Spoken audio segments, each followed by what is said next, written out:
what was different as Hev as a producer? Because as I said, I'm a massive Hev fan, but what was it like? What was he good at as a producer in helping you with your debut album?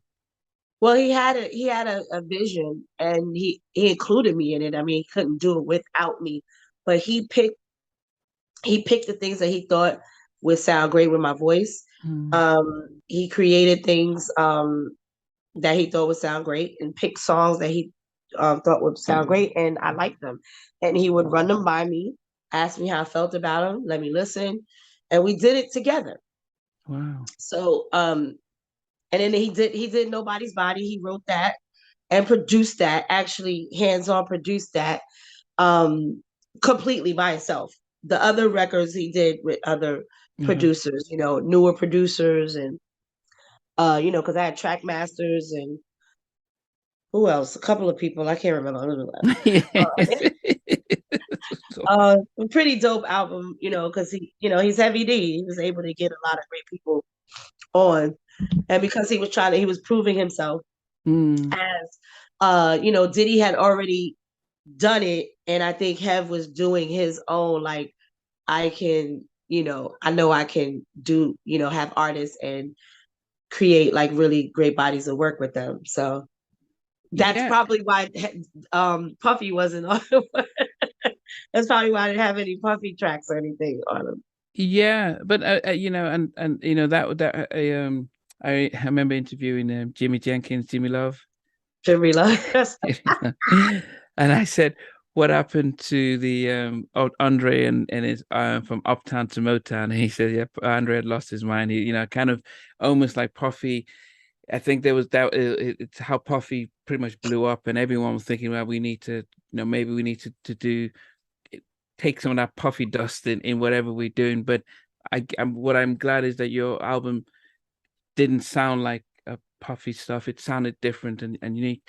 When we first heard you, um, was on the New York Undercover Undercover. soundtrack. Yeah, I miss Because you. yeah, we that was I had the single, and I'm going to talk about your third album, Home, because I'm a massive, massive, massive Teddy Riley fan, and so I know you. What was the nickname you gave Teddy? It was Pookie. No, you gave him a nickname. Did I?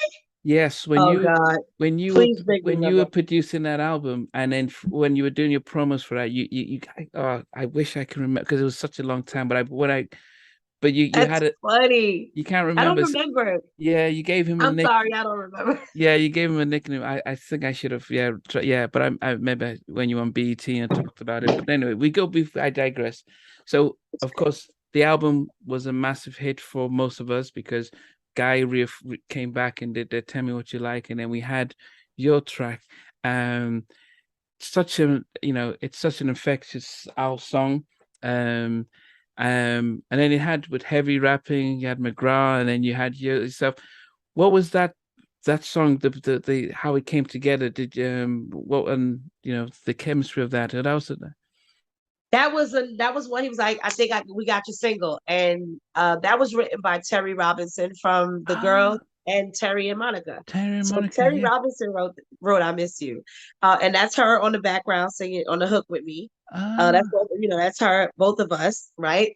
Um, so uh, I was like, I loved it. I thought it was dope. I was like, oh, that's we were already working on the album. I think that's one of the yeah, I Miss You was one of the first songs I recorded for the album mm, after It's All Right.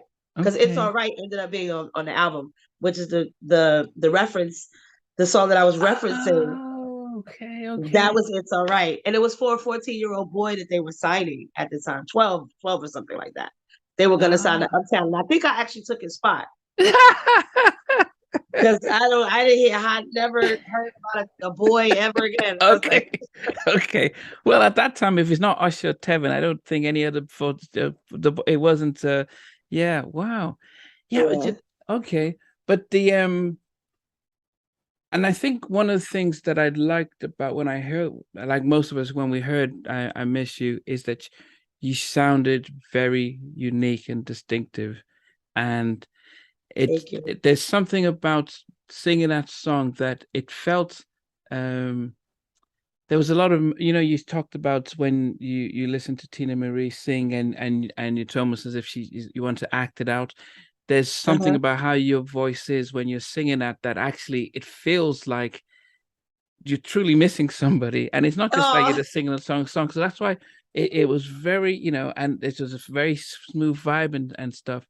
Um, and then yeah. So as I said, it was an amazing way to introduce yourself to us. Um, did the success of the song, were you surprised by it, or how did you think it was? What was your thought about the reception?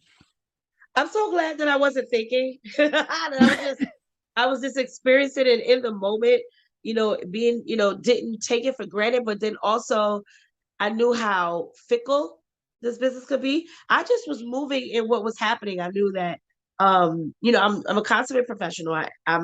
So when I need to be somewhere, I'm there. I'm working, I work hard. And Mm, I was just things were happening. It was happening. So I wasn't like I didn't stress about certain things. About, oh, I hope it gets this much radio play. I was just working. I was on the we're talking about mom and pops. So I was, oh, doing promo tours and and doing my dates, and so I was working the record. So I was getting out of it what I was putting into it, and what yeah, they were putting into it as well. yeah. And it So, was organic. It was mm, organic. I mean, most of us might forget that back in those days, and Jimmy Love said that you had to go to radio stations and stores and do a lot of these things to get Record store. Yep. and Yep. Yep. do Yep. and do a lot of that. I love that because I got to experience the that part of it that I would hear about.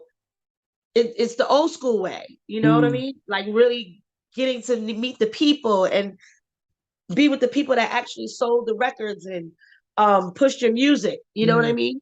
yeah, So that was the day of people that actually had to go take your records to the DJs and people from the radio stations that would take your music to the DJs and make sure it got played.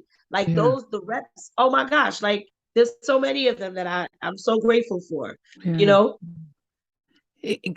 So we know yourself, Lost Boys, and So Through were the sort of the last three where Heavy was managing. But which of the other artists were still around at the time when you were on Uptown? Did you just think it was just the three of you guys, or I know McGrath was also signed at the same time with you, but were the legacy ones like Mary, Jodeci? Mary was already gone though. Mary Okay, was on her way. I came in. I think that's another thing. Mary was already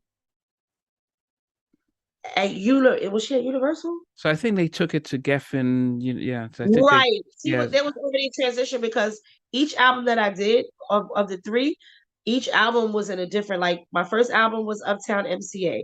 The second album was Uptown Universal. And then the third home was straight Universal. Like yeah, there was no more Uptown. yeah. So yeah, Okay, it was interesting that it was it went through all these changes, yeah, and I still was able, even though there was the stability was a little shaky, yeah, um, as far as label wise and support, uh, it did well, organically. Thank yeah, God. yeah. But then, did you think about, well, I'm on Uptown, because Uptown, I mean, if we're talking about Guy and Heavy, and Hell yeah. I did you? mean, yeah, I was super proud. Um, that I got in right, timing is everything. I was able to get in, be a part of an amazing label that produced amazing artists Yeah, that held like, that was the home of incredible artistry and artists that will never be forgotten. yeah, yeah, Legacy, you know what I mean? And just Uptown and what it stood for in itself. And yeah, me coming from Uptown, being a Harlem girl, yeah. Being a it, Harlem was, girl. it meant a lot. It was just it couldn't get any sweeter than that. Yeah. Couldn't N- make that better, right?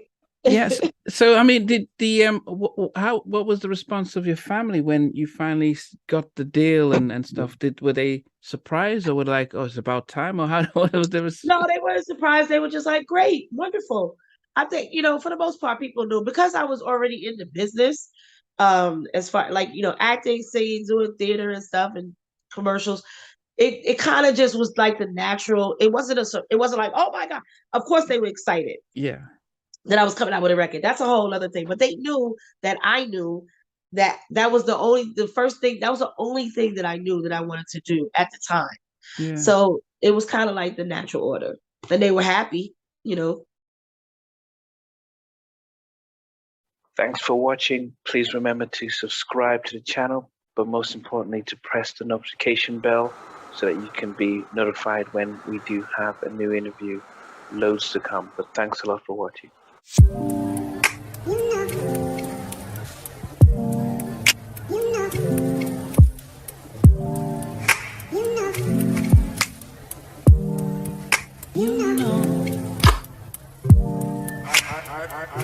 I begin to